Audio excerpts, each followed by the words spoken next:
Hello दोस्तों, स्वागत है हमारे YouTube channel maths by Ashraf Khan में। आज हम कक्षा 10 की गणित स्टार्ट करेंगे, जो कि एक एक चैप्टर को सीरियल से हम देखेंगे। पढ़ना कैसे है, कुछ नहीं करना आपको, सिर्फ और सिर्फ चीज़ों को गौर से देखें। कैसे क्या चीज़ों को करना है वो आप गौर से देखेंगे। आज मेरा पहला दिन है क्लास 10th की मैथ स्टार्ट करने का। चैप्टरों को पहले आप ये देखें कि चैप्टर किस रूप में है, कैसे दिए गए हैं चैप्टर आपको। कक्षा 10 की गणित की बात करूं मैं, तो आपका पहला टॉपिक जिसको हम बोले वास्तविक संख्या बोलेंगे। पहला टॉपिक वास्तविक संख्या। दूसरा टॉपिक का नाम बहुपद है। तीसरा टॉपिक का नाम दो चर वाले रैखिक समीकरण युग्म। चौथे टॉपिक का नाम द्विघात समीकरण। पांचवें टॉपिक का नाम समांतर श्रेणी। छठे टॉपिक का नाम त्रिभुज। सातवें का निर्देशांक ज्यामिति। और आठवें टॉपिक का नाम त्रिकोणमिति का परिचय। नौवां टॉपिक त्रिकोणमिति के कुछ अनुप्रयोग। 10वां टॉपिक वृत्त। ओके। इसके बाद 11वां चैप्टर आपका नाम है ज्यामितीय रचनाएं हैं कुछ बहुत। इसके बाद वृत्तों से संबंधित क्षेत्रफल। 13वां टॉपिक क्या, पृष्ठीय क्षेत्रफल और आयतन। 14वां टॉपिक सांख्यिकी। 15वां टॉपिक प्रायिकता। ध्यान रखेंगे ये आपके क्लास 10th के टॉपिक हैं जिनको आपको मैंने अभी बताया। इसके बाद अब हम चैप्टर को एक एक चैप्टर को अच्छे से देखेंगे। जो पहला टॉपिक है आपका वास्तविक संख्या है, इसको ब्रेक कर रहा हूँ, इसको बाद में पढ़ाऊँगा मैं। पहले मैं पढ़ाऊँगा आपको बहुपद। आज का जो टॉपिक है उसको हम क्या पढ़ाएंगे, कौन सा टॉपिक है वो बहुपद। बहुपद क्या होता है पहले इसको समझें गौर से। बहुपद टॉपिक क्या होता है कि क्लास 10th में बहुपद से काफ़ी क्वेश्चन बनते हैं। ये इम्पॉर्टेंट टॉपिक भी बहुपद, ये भी ध्यान रखेंगे। इसमें कुछ नहीं करना, आपको पढ़ना क्या है, बहुपद क्या होता है, बहुपद के प्रकार क्या होते हैं, कितने प्रकार के होते हैं बहुपद, फिर बहुपद जो आपके होते हैं उनको हल करने का तरीका भी होता है, उनको कैसे हल करेंगे। इसके बाद फिर एक आपका द्विघात समीकरण होता है, ठीक है ना, मूलों को योगफल, मूलों को गुणनफल, ये सब चीज़ें आप इसमें देखेंगे बहुपद वाले टॉपिक में। किस वाले टॉपिक में, बहुपद वाले देखेंगे बहुपद टॉपिक को।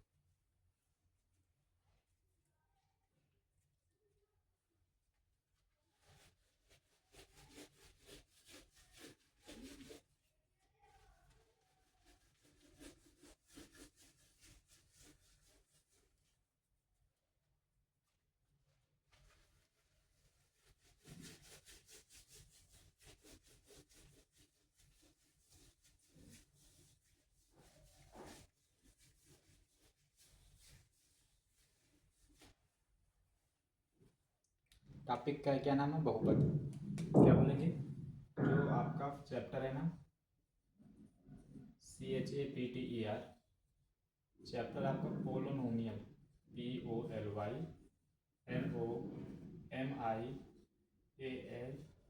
पोलोनोमियल्स। पोलोनोमियल्स के हिंदी में क्या बोलते हैं, हम बोलते हैं बहुपद। क्या बोलते हैं, बहुपद। बहुपद का फॉर्म क्या होता है, किस रूप में लिखा होता है, पहले वो देखेंगे। बहुपद की अगर बात करूँ तो ये होता है px बराबर लिखा होता है a0 plus a1x plus a2x² plus a3x³ plus a⁴x⁴। क्या बोलेंगे, px a0, ओके, फिर बोलेंगे a1x, फिर बोलेंगे a2x², फिर बोलेंगे a3x³ प्लस x⁴ और x⁴ plus dot dot dot dot करते चलो यहाँ तक a⁴n x⁴n तक। ये आपका बहुपद इस रूप में आपका बहुपद लिखा होता है, ठीक है। क्या बोलेंगे, px बराबर a0 plus a1x plus a2x² plus a3x³ plus a⁴ x⁴ plus dot dot dot कहाँ तक a⁴n x⁴n। Okay. n natural number होता है, n के स्थान पर आप वैल्यू रखेंगे। यदि मैं n के स्थान पर 0 रखूंगा, क्या रखूंगा यहाँ पर देखिए, अगर मैं एक बार n जो होता है n बराबर बोलेंगे 1 0 1 2 3 4 डॉट डॉट डॉट रखने पर, ये रख के चेक करिए आप, ये रखें वैल्यू, एन के स्थान पर रखना एक बार 0, एक बार 1, एक बार 2, एक बार 3, एक बार 4 रखते जाएंगे तो आपको इस फॉर्मेट आपको मिल जाएगा। कैसे देखें, यदि मैं एन के स्थान पर 0 रखूँगा क्या हो जाएगा a0, फिर x की पावर 0, a0 एन के स्थान पर रखूँगा, यहाँ पर रखूँगा 0, x की पावर एन के स्थान पर 0 रखना है a0। हल करूँगा इसको तो कितना आएगा a0 इंटू 1, किसी की पावर 0 उसकी वैल्यू 1 होती है, x की पावर 0 तो बोलेंगे इसकी वैल्यू 1 हो जाएगी। तो जब इसको सॉल्व करूँगा पूरा तो a की पावर 0 हो जाएगा। ये तुम्हारा आंसर हो गया, जो कि आपको ये मिल रहा है। इसके बाद मैं 2 रखूँगा, क्या रखूँगा 2 रखूँगा, किसके स्थान पर n के स्थान पर रखेंगे 2, तो एक रखेंगे, एक रखेंगे a1 x की पावर 1 बराबर, इसको हल करूँगा तो a1 x की पावर 1 का मतलब x ही रहेगा, ठीक है ना, ये हुआ। इसलिए मैं 2 रखूँ, देखेंगे a1 x की पावर 1, a1 x की पावर 1 यहाँ पर बोल सकते a1 x की पावर 1, ये भी हुआ। 2 रखें तो रखेंगे a2 x की पावर 2, यही तो होगा, 2 रखूँगा तो 2 हो जाएगा। 3 रखूँगा, तीनों तो इस रूप में आ रहा है। ऐसे जो क्रम होते हैं उनको हम क्या बोलते हैं, बहुपद बोलते हैं, उनको हम क्या बोलेंगे, बहुपद बोलेंगे। इसके बाद बहुपद के प्रकार देखेंगे, क्या देखेंगे, बहुपद के प्रकार। अगला क्वेश्चन है बहुपद के प्रकार।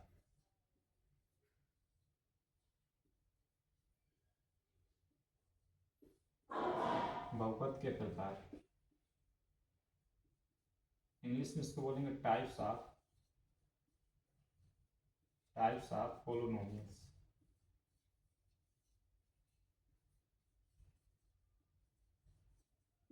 टाइप्स ऑफ पोलिनोमियल्स, बहुपद के प्रकार। बहुपद तुम्हारे 2 प्रकार के होते हैं, एक पदों के आधार पर बहुपद, एक पदों के आधार पर, एक घातों के आधार पर। एक पदों के आधार पर, एक घातों के आधार पर। इनसे पहले समझने से पहले मैं तुमको छोटी बात बता रहा हूँ।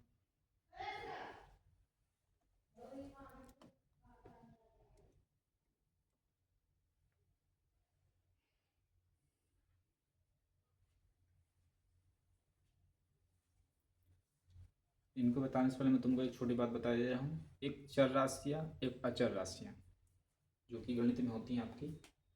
अगर राशियाँ की बात करूँ, राशि, तो राशियाँ आपकी 2 प्रकार की होती है। नंबर 1 चर राशि, नंबर दूसरी आपकी होती है अचर राशि। नंबर 1 क्या होती है, चर राशि, दूसरी क्या होती है, अचर राशि। चर राशि क्या होती है, चर राशियाँ वे राशियाँ होती जो A to Z होती हैं। ये अर्थात कहने का मतलब है जो आपकी ABCD होती है वो आपकी कौन सी राशियाँ होती है, वो चर राशियाँ होती हैं। अचर राशियाँ क्या होती है, जो आपकी गिनतियाँ होती हैं। क्या होती हैं, गिनतियाँ। गिनती जो होती हैं आपकी वो क्या होती हैं, अच्छा इसमें मैंने 1 कहा, 2, 3 डाटा, ऐसे कर कौन सी राशि होगी, ये अचर राशियाँ होती हैं। ओके, ये बात आपको समझ में आ ही गया हो। टाइप्स ऑफ पोलिनोमियल्स अर्थात अगर हम बहुपद के प्रकार की बात करें तो बहुपद हमारे 2 प्रकार के होते हैं। अभी हमने बताया तुमको। नंबर 1 पदों के आधार पर बहुपद, 2 भागों में बांट कर पढ़ना होता है कुल मिला के, इसको आपको 2 भागों में बांट कर पढ़ना है। नंबर 1 पदों के आधार पर बहुपद, पदों के आधार पर बहुपद, पदों के आधार पर बहुपद। नंबर दूसरा आता है घातों के आधार पर बहुपद, घातों के आधार पर बहुपद।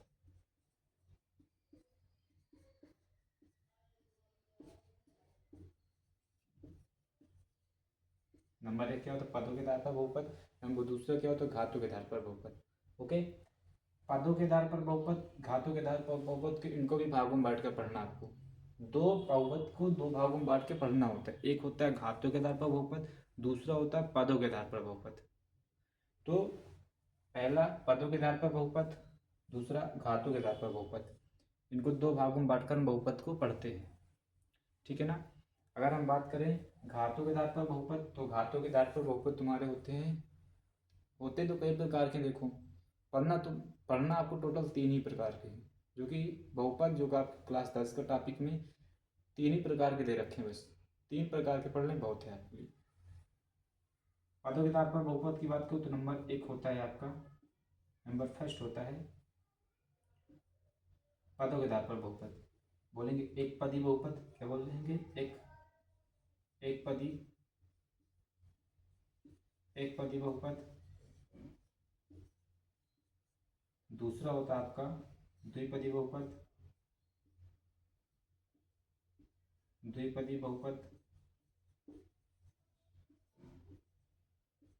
और तीसरा आपका होता है त्रिपदी बहुपद। त्रिपदी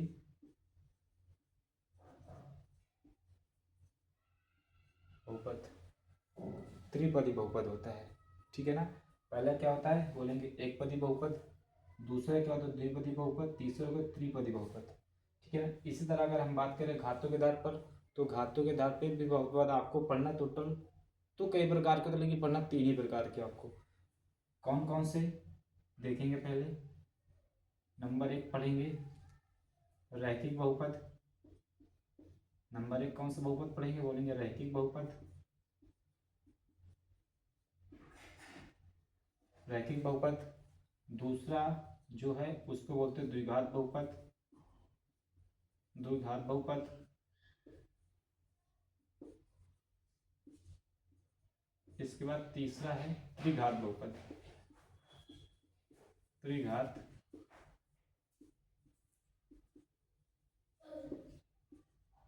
बहुपद। पहला क्या है? रैखिक बहुपद, दूसरा द्विघात बहुपद, तीसरा त्रिघात बहुपद। ऐसे आपको पढ़ना है। अगर मैं बात करूं एक पदी में जिसमें कम से कम एक पद हो, द्विपदी में क्या होता है कम से कम उसमें 2 पद होने चाहिए, त्रिबहुपद में कम से कम 3 पद होने चाहिए। ओके, याद रखेंगे। इसके बाद पहला क्या? रैखिक बहुपद। अगर घातों के आधार पर बात करें तो पहला रैखिक बहुपद। रैखिक बहुपद क्या होता है? जिसकी चर की घात 1 हो। क्या बोलेंगे? जिसकी चर की घात 1 हो उसको क्या बोलेंगे? रैखिक बहुपद बोलेंगे। क्या बोलेंगे? चर की घात इसमें 1 होना चाहिए। चर की घात कितनी हो? किसकी घात देखते हैं हमेशा याद रखना, चर की घात देखना। चर की घात 1 होगी तो बोलेंगे रैखिक बहुपद होगा। चर की घात 1 हो तो क्या बोलेंगे? रैखिक बहुपद। अगर चर की घात 2 हो, चर की घात कितनी हो? 2, तो बोलेंगे द्विघात बहुपद। क्या बोलेंगे? चर की घात 2 हो तो दो बात द्विघात बहुपद बोलेंगे। अगर चर की घात 3 हो, चर की घात कितनी हो?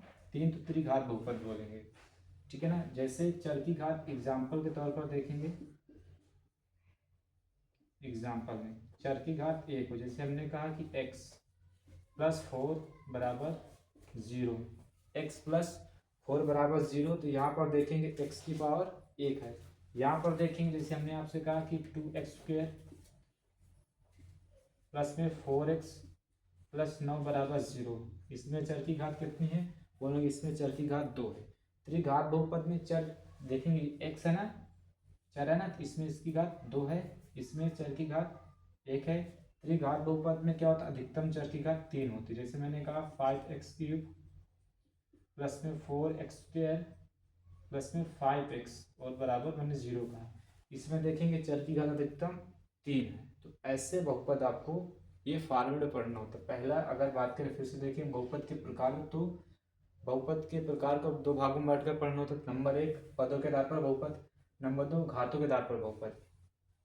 अगर हम घातों के आधार पर पदों के आधार पर बहुपद की बात करें तो 3 प्रकार के होते हैं। नंबर 1 एक पदी बहुपद, नंबर 2 द्विपदी बहुपद, नंबर 3 होता है त्रिपदी बहुपद। इसके बाद घातों के आधार पर बहुपद की बात करें तो 3 प्रकार के होते हैं। नंबर 1 रैखिक बहुपद, नंबर 1 क्या होता है? रैखिक बहुपद। नंबर दूसरा द्विघात बहुपद, नंबर तीसरा त्रिघात बहुपद।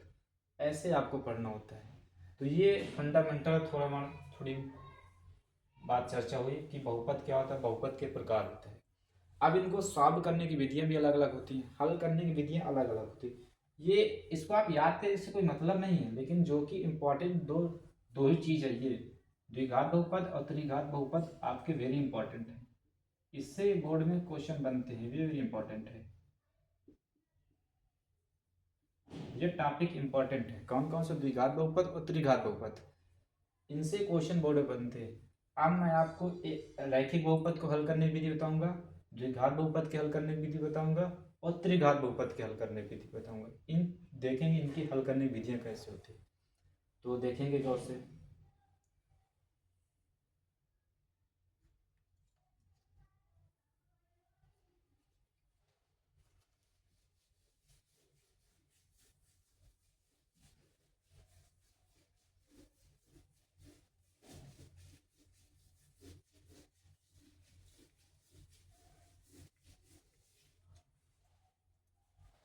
देखेंगे पहला मैंने क्या बताया था, नंबर 1 बताया आपको रैखिक बहुपद।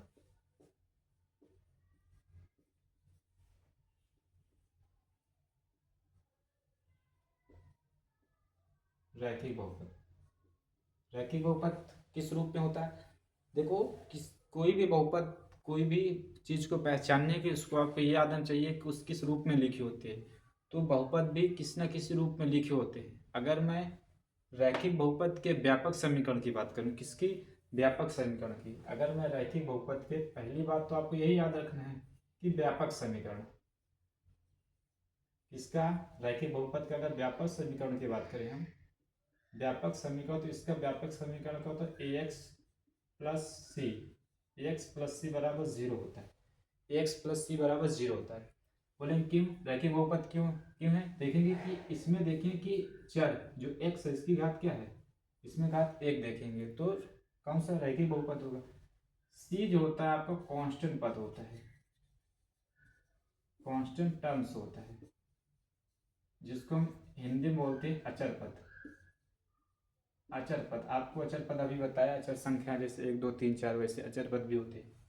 तो इनको हल करने का तरीका कुछ नहीं होता है। आप क्या करेंगे, एक्स की वैल्यू निकालना होता है। किसकी वैल्यू निकालना? एक्स की। अगर मैं आपसे बात क्या करूँ कि ए एक्स, और एक चीज और याद रखेंगे, ये सिस्टो कांस्टेंट है ही है, इसके साथ साथ ए भी कांस्टेंट ही होगा। ए भी क्या होगा? कांस्टेंट ही होगा। ए के स्थान पर कोई वैल्यू होगी 2 3 4 5 ऐसे करके कुछ भी दिया रहेगा आपको। कभी कभी नहीं भी दिया रहता तो बोलेंगे एक तो होती है ना, एक तो मानेंगे ना। तो क्या हो जाएगा, अगर मैं आपसे कहूँ इसको हल करने, तो बोलेंगे ए एक्स प्लस सी बराबर को क्या दे रखा है? जीरो दे रखा है। अगर मैं कहूँ कि ए एक्स बराबर कितना आएगा, ये प्लस उधर किस जाएगा? माइनस का माइनस, बोलेंगे सी हो जाएगा। ओके। अब अगर मैं एक्स की वैल्यू निकालना चाहूँ तो एक्स बराबर क्या हो जाएगा? माइनस का सी अपान में ए हो जाएगी। ये तुम्हारी वैल्यू हो गई किसकी? एक्स की। ऐसे इनको हल किए जाते हैं। एग्जाम्पल के तौर पर अगर देखें, आप देख लो एग्जाम्पल के तौर पर एक क्वेश्चन, जैसे मैंने आपसे एग्जाम्पल में कहा कि 2x प्लस 9 बराबर जीरो, मैंने कहा रैखिक बहुपद क्यों? देखो घर से, ए एक्स प्लस सी बराबर जीरो, एक्स मिल रहा है, ये मैंने बताया कांस्टेंट पद होता है, जो कि 1 2 3 कुछ भी हो, दो दिया है आपको। इसके बाद सी कांस्टेंट पद हुआ, कांस्टेंट 9 है ही, कांस्टेंट हुआ। इसको आपको हल करने के बाद एक्स की वैल्यू निकालना है, तो कितना हो जाएगा? तो बोलेंगे कि 2x बराबर, बोलेंगे कि माइनस का ना हो जाएगा, ये प्लस उधर किससे जाएगा? माइनस से जाएगा। अब इधर गुणे में इधर किससे हो जाएगा? भाग में हो जाएगा। तो x बराबर कितना हो जाएगा? माइनस का 9/2 हो जाएगा। ये तुम्हारी x की वैल्यू हो गई। ये क्या हो गई? तुम्हारी x की वैल्यू हो गई। ये ऐसे चेक करना तुमको, ऐसे हल किए जाते हैं। x की वैल्यू ऐसे नहीं कर, रैखिक समीकरण को हल करने का यही तरीका होता है। ओके। इसके बाद ये रैखिक समीकरण होगा। इसके बाद अगर हम बात करें द्विघात समीकरण की, किसकी? दो घात समीकरण की। इसके हिसाब से हम अगर रैखिक बहुपद हो गया, द्विघात बहुपद क्या होता है? द्विघात बहुपद को हल करने का तरीका देखेंगे। दूसरा दूसरा क्या? द्विघात बहुपद, द्विघात बहुपद, द्विघात बहुपद। द्विघात बहुपद को हल करने का तरीका सेम। आप पहले इसको पहचाने कि द्विघात समीकरण किस रूप में लिखा होता है। आपको अगर ये पता हो जाएगा द्विघात समीकरण इस रूप में लिखा होता है, आप उसको हल कर सकते हैं। तो द्विघात समीकरण किस रूप में लिखा होता है? अगर मैं द्विघात समीकरण के व्यापक समीकरण की बात करूं, इसकी व्यापक समीकरण, इसकी व्यापक समीकरण की अधिकतम, इसमें अधिकतम चर की घात तो दो होती है, तो दो होना चाहिए चर की घात। तो अगर मैं इसके व्यापक समीकरण की बात करूं, तो होता है इसका व्यापक समीकरण A X square plus B X plus C बराबर जीरो होता है। क्या बोलेंगे? A X square plus B X plus C बराबर जीरो होता है। ये इसका द्विघात समीकरण, व्यापक समीकरण होता है। जहां पर बोलेंगे, क्या बोलेंगे? जहां पर ए कामा बी कामा सी क्या होते हैं? ये तुम्हारे कांस्टेंट पद होते हैं। कांस्टेंट टर्म्स होते हैं, मतलब अचर पद होते हैं। यहाँ पर कुछ भी हो सकता है, 1 2 3 4 करके कुछ हो सकता है। ये द्विघात समीकरण व्यापक समीकरण होता है। इसको हल करने की विधि आप कक्षा 6 7 8 में पढ़े हो, गुणनखंड विधि, गुणनखंड विधि पढ़े होंगे। गुणनखंड विधि से इसको हल किया जाता है। गुणनखंड आप जानते हैं, कोई भी आपको क्वेश्चन दे उसका गुणनखंड करके आप आराम से हल कर सकते हैं, ठीक है ना। तो एक चीज और याद रखेंगे कि रैखिक समीकरण में अधिकतम एक मूल होता है। रैखिक समीकरण को हल करने के बाद हमें एक मूल प्राप्त होता है, और द्विघात समीकरण को हल करेंगे जिससे हमको कितने मूल प्राप्त होंगे? 2, ठीक है ना। द्विघात समीकरण 2 मूल प्राप्त होते हैं, त्रिघात बहुपद में 3 मूल प्राप्त होते हैं, लेकिन तीनों को निकालने का तरीका अलग अलग होता है, ठीक है ना। तो व्यापक समीकरण तो बात आपको समझ में इतनी आई गई होगी। इसके बाद अगर इसको हल करें, इसमें आप कैसे निकालोगे? 2 मूल आएंगे गुणनखंड विधि से। गुणनखंड विधि आपको सबको आती होगी, जैसे मैंने आपसे एग्जाम्पल के तौर पर कहा, एग्जाम्पल आपसे मैंने कहा जैसे x माइनस 8 बराबर 0, ओके। मैंने कहा x स्क्वायर माइनस का 2x माइनस 8 बराबर 0। तो इसको पहले आप गुणनखंड करेंगे। गुणनखंड करने के बाद ही आप इसको इसके मूल निकाल सकते हैं। गुणनखंड करने का तरीका आपको पता ही होगा। क्या करते हैं कि पहले और तीसरे पद के पहले गुणा कराएंगे, ओके। मैं बिल्कुल बेसिक से चलूंगा, आपको मैं बता दे रहा हूँ गुणा के चिन्ह भी। जैसे अगर प्लस गुणे प्लस हो तो बराबर प्लस ही रहता है, ये चीज आप याद रखेंगे। प्लस गुणे प्लस हो तो बराबर प्लस होता है। जैसे मैंने आपसे कहा कि 2 गुणे 2, प्लस में एक भी संख्या नहीं लिखे तो बोलते हैं प्लस में रहता है, कि 2 गुणे 2 कितना है? 2 दूनी बोलेंगे 4 हो जाएगा, ओके। पहला चीज। इसके बाद दूसरा तरीका क्या होता है कि अगर प्लस गुणे माइनस हो, क्या बोलेंगे? प्लस गुणे माइनस हो तो आंसर उसका किससे आता है? बोलेंगे माइनस से। गुणा उसी तरह करेंगे जिस तरह गुणा किया जाता है, लेकिन चिन्ह भर परिवर्तन होते हैं। चिन्ह कैसे होंगे? जैसे प्लस गुणे माइनस होगा तो माइनस हो जाएगा। जैसे मैंने आपसे कहा कि प्लस में 2 गुणे माइनस का 6, गुणा करा लें, 2 छंग 12 हो जाएगा। लेकिन ये माइनस हो तो प्लस और गुणे माइनस, जो कि क्या होगा? माइनस से बाहर आएगा, ओके। तीसरी चीज, तीसरी बात क्या होती है? तीसरी बात ये होती है कि यदि माइनस गुणे माइनस हो तो आंसर किससे होता है? बोलेंगे प्लस से होता है। गुणा उसी तरह होगा लेकिन चिन्ह किसका हो जाएगा? प्लस का हो जाएगा। कैसे? जैसे मैंने कहा कि माइनस का 2 गुणे माइनस का 20, गुणा कराएंगे। पहले चिन्ह का गुणा कराएं या संख्या गुणा कराएं, कोई दिक्कत नहीं, अंकों का। जैसे मैंने कहा कि 20 दुनिया बोलेंगे 40 हो जाएगा, 20 दुनिया 40 हो जाएगा, माइनस माइनस क्या हो जाएगा? प्लस में 40 आंसर रहेगा, ओके। चौथी बात, अगर मैं बात करूं चौथी बात की, तो क्या हो जाएगा चौथी बात? गौर से देखिए। फिर मैंने कहा चौथी बात क्या, जैसे मैंने प्लस गुणे प्लस भी हो गया, प्लस गुणे माइनस हो गया। एक संख्या नहीं लिखा अभी, ये एक रूल ये कि माइनस गुणे प्लस, ये सर किससे होता है? ये भी बोलेंगे सर माइनस से होगा। कैसे? जैसे मैंने कहा 2 माइनस का 2 गुणे और प्लस में 20, गुणा कराएं, 20 दुनिया 40, लेकिन किससे 40 आएगा? माइनस से आएगा। तो ये चिन्ह आप जरूर से याद करें। ये चिन्ह वास्तविक तो सबको आता ही होगा रियली में, जिसको इनको कन्फ्यूजन होता है तो ये लिख लेंगे एक कॉपी में कि प्लस गुणे प्लस किससे होगा? प्लस से होगा, ओके। इसके बाद प्लस गुणे माइनस को बोलेंगे माइनस से होता है। इसके बाद माइनस गुणे माइनस बोलेंगे माइनस प्लस से होगा। इसके बाद माइनस गुणे प्लस बराबर किससे होगा? माइनस से होगा, ठीक है। तो क्या करेंगे? पहले और तीसरे पद का हमेशा गुणा कराते हैं। कौन सा? बोलेंगे सर पहला पद तो ये हुआ, ये दूसरा पद हुआ, और एक तीसरा पद हुआ।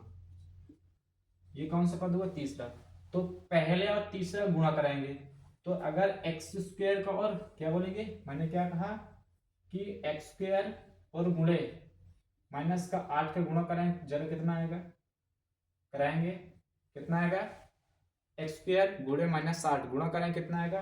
तो बोलेंगे माइनस का 8 एक्स स्क्वायर। क्यों हो जाएगा? ये प्लस है और ये माइनस, तो माइनस आंसर। प्लस गुणे माइनस कहां पर गया? प्लस गुणे माइनस किससे होता? माइनस का। तो ये प्लस गुणे माइनस हो गया। एक्स 8 का एक्स में कराएंगे तो 8 स्क्वायर हो जाएगा, 8 का एक्स स्क्वायर में कराएंगे हो जाएगा 8 स्क्वायर हो जाएगा, ठीक है। तो अब आपको ऐसा तोड़ना है कि जोड़े या घटाएं, जोड़े या घटाएं, एक ही चीज करेंगे। ऐसा नहीं कि दोनों नियम लगाने, जोड़े या घटाए तो मध्य पद के बराबर आ जाए, उन्हीं संख्याओं को गुणा करें तो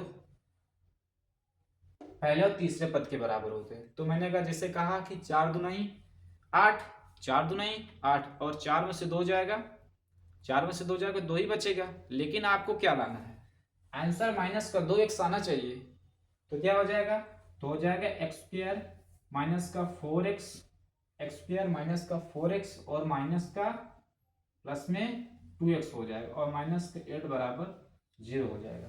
अब इसको हल करेंगे, देखो माइनस का 4x और प्लस में 2x घटाने बाद कितना आएगा, घटते हैं माइनस प्लस घटते हैं, लेकिन ये हमेशा बड़ी संख्या का होता है। तो माइनस का 4x ज्यादा है और 2x कम है, तो माइनस का 4x से प्लस 2x जाएगा, कितना बचेगा, माइनस का 2x बचेगा। इसका गुणा भी करा ले, देखिए माइनस का 4x और गुणे 2x कराएं, तो इसका इसमें कराएंगे 4 गुना 8, x का x में कराएंगे एक्स स्क्वायर और माइनस गुणे प्लस क्या होता है माइनस का 8 स्क्वायर, आ गया इन दोनों पद के बराबर। तो अब आपको क्या करना है, फिर दो दो पद में कॉमन ले लेना है। क्या लेना है, दो दो पद में कॉमन लेना है। अब देखेंगे पहले पद में क्या कॉमन है, पहले पद में बोलेंगे x कॉमन है, क्या कॉमन है, x कॉमन है। इन दोनों संख्याओं में x कॉमन, तो एक x तो बचा ना, एक x बच गया। इसके बाद x मैंने बाहर निकाला तो क्या बच गया, माइनस का 4 बच गया। इसमें प्लस में आप 2 कॉमन ले लो, क्या ले लो, प्लस में 2 कॉमन ले लो, प्लस में 2 कॉमन ले लो, इधर क्या हो जाएगा x, इधर क्या हो जाएगा माइनस का 4 बच जाएगा बराबर 0। भाई इसको 4 गुना 2 लिख सकता हूँ, 2 कॉमन निकाल लिया। अब आपको क्या करना है, एक बार इसको कॉमन ले लेना है, क्या x माइनस का 4 ये हुआ और x प्लस 2 इधर हुआ, और इज इक्वल टू आपको क्या दे रखा, 0 दे रखा है। ओके, ये बात समझ में गई, समझ गए होंगे। अब एक बार इसके बराबर 0 करेंगे, एक बार इसके बराबर भी 0 करेंगे। एक बार क्या बोलेंगे, x माइनस 4 बराबर 0, एक बार x प्लस 2 बराबर 0 करेंगे।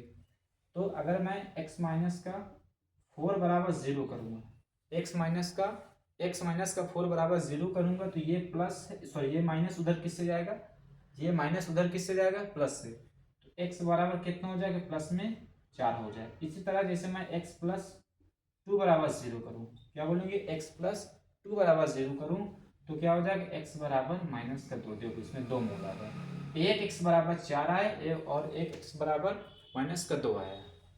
तो ये इसको बोलते हैं अल्फा की वैल्यू होती है, ये बीटा की वैल्यू होती है। ये हमेशा याद रखना, पहली वैल्यू किसकी होती है, बोलेंगे अल्फा की वैल्यू, दूसरी बीटा की। तो गुणनखंड विधि करके आप द्विघात समीकरण के 2 मूल आराम से प्राप्त कर सकते हैं। तो जिसको मैंने जिसको मैंने हल करके दिखाया आपको, द्विघात समीकरण के मूल प्राप्त करना, कैसे मूल प्राप्त करेंगे। ओके, इसके बाद द्विघात बहुपद में एक चीज और होती है, इसमें कभी कभी क्वेश्चन में आपको सत्यता की जांच करने के लिए भी कर देता है कि सत्यता की जांच कीजिए। तो सत्यता की जांच करने के लिए द्विघात समीकरण में हमेशा 2 कंडीशन याद रखें। संबंध होता है, जो कि इंपॉर्टेंट फार्मूले भी होते हैं। पहला क्या होता है कि मूलों के योगफल, पहला क्या होता है कि मूलों के योगफल अर्थात अल्फा प्लस बीटा बराबर माइनस बी अपान ए, और मूलों को गुणनफल अल्फा इंटू बीटा बराबर सी अपान ए। अब अभी मैंने नाम लिया बी और सी, ए और सी का, ये कैसे निकलेंगे, ये समीकरण से निकलेंगे, कैसे देखेंगे। इसके बाद अगर मैं बात करूं इसके इंपॉर्टेंट फार्मूले की, इसकी बात करूं इंपॉर्टेंट फार्मूले की, इसी चैप्टर की बात कर रहा हूं, इसी चैप्टर की सॉरी इसी द्विघात बहुपद के बारे में ही बात कर रहा हूं अभी। तो इसमें 2 कंडीशन आपको और याद रखना। नंबर 1, मूलों का योगफल याद रखना, मूलों का योगफल,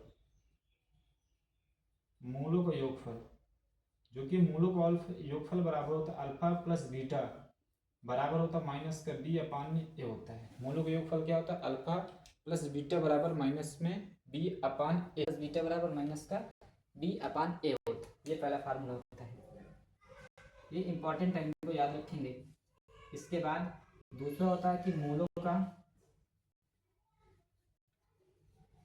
गुणनफल, जो कि होता है अल्फा इंटू बीटा बराबर होता है सी अपान ए होता है। अल्फा इंटू बीटा बराबर क्या होता है, सी अपान ए होता है। ओके, ये चीज आपको और याद रखना है। ओके, तो क्या बोलेंगे, मूलों के योगफल बराबर बोलेंगे अल्फा प्लस बीटा बराबर माइनस बी अपान है। इसके बाद बोलेंगे मूलों गुणनफल, जो कि अल्फा इंटू बीटा बराबर सी अपान है। अब बात ये हुई कि भाई अल्फा और बीटा की वैल्यू तो आ गई, लेकिन ए बी सी की वैल्यू कैसे निकाले। तो कुछ नहीं करना आपको, जो आपके क्वेश्चन दिए रहती है, ये समीकरण आपको दे रखा है, क्या दे रखा है, एक्स स्क्वायर माइनस 2x और माइनस 8 बराबर 0 दे रखा है। इसको आप द्विघात समीकरण के व्यापक समीकरण से आप तुलना करते हैं, तुलना करके आप निकालें कैसे, ये व्यापक समीकरण। और याद रखना कि चिन्ह के साथ ही लिखना है आपको, ऐसा ना हो कि चिन्ह के साथ ना रखें, चिन्ह के साथ लिखेंगे। कैसे, जैसे आपको ये दे रखा कि एक्स स्क्वायर माइनस का 2x और माइनस 8 बराबर 0। व्यापक समीकरण क्या दे रखा है, इसकी व्यापक समीकरण एक्स स्क्वायर और प्लस में bx और प्लस c बराबर 0 जो कि द्विघात समीकरण। व्यापक समीकरण की बात करेंगे तो X square plus B X plus C बराबर 0। इससे तुलना करा के अगर हम एबीसी की वैल्यू निकालेंगे तो कैसे बोलेंगे, जो एक्स स्क्वायर का गुणांक होगा ना, जो एक्स स्क्वायर गुणांक होगा वो ए की वैल्यू होगी। ओके, जो एक्स स्क्वायर का गुणांक होगा इसकी वैल्यू होगी, ए की वैल्यू होगी। और जो जो एक्स का गुणांक होगा वो बी की वैल्यू हो जाएगी। जो एक्स का गुणांक होगा किसकी वैल्यू हो जाएगी, बी की वैल्यू हो जाएगी। इसके बाद सी, आपको पता है सी कांस्टेंट होता है, अचर पद तो आप कर ही देंगे। अगर मैं यहाँ पर से वैल्यू निकालना चाहूँ, आप मुझे ये बताएं कि ए बराबर कितना आएगा। फिर आप बोलेंगे सर कि एक्स स्क्वायर गुणा इधर दिख ही नहीं रहा, तो बोलेंगे एक है तो दिख नहीं रहा। एक्स बराबर कितना हो जाएगा, ए की वैल्यू कितनी हो जाएगी, 1 हो जाएगी। इसके बाद बी की वैल्यू मैं निकालना चाहूँ तो बोलेंगे बी की वैल्यू कैसे निकालेंगे, जो एक्स का गुणांक होगा। यहाँ पर देखें एक्स का गुणांक क्या, माइनस का 2, तो माइनस का 2 हो जाएगा। सी की वैल्यू कितनी हो जाएगी, सी की वैल्यू कितनी, माइनस का 8, चिन्ह के साथ लिखते हैं। ऐसे आपको एबीसी की वैल्यू निकालना है। कभी भी द्विघात समीकरण के सत्यता की जांच में कह दें, क्या बात कह दें, सत्यता की जांच में बात कर दें, तो आपको इन्हीं फार्मूला रख के हल करना है। ओके, कैसे, जैसे आपको 2.1 प्रश्नावली में आपसे सॉल्व करवाएगा कि द्विघात समीकरण के मूल निकालो और सत्यता की जांच करो, तो यही करना आपको, ठीक है ना। तो ये रही आपकी पूरी प्रश्नावली, आपको ऐसे क्वेश्चनों करना है। ये आपका था बहुपद का बेसिक कॉन्सेप्ट। कल की क्लास में मैं आपको पढ़ाऊंगा 2.2 प्रश्नावली, सॉरी 2.1 के सॉल्व बताऊंगा और 2.2 के प्रश्नावली के क्वेश्चन भी करवाऊंगा। आई होप आपको मेरी वीडियो अच्छी लगी होगी। अगर वीडियो आपको अच्छी लगे तो वीडियो को लाइक और चैनल को सब्सक्राइब जरूर करें। Thank you so much. जय हिंद, जय भारत।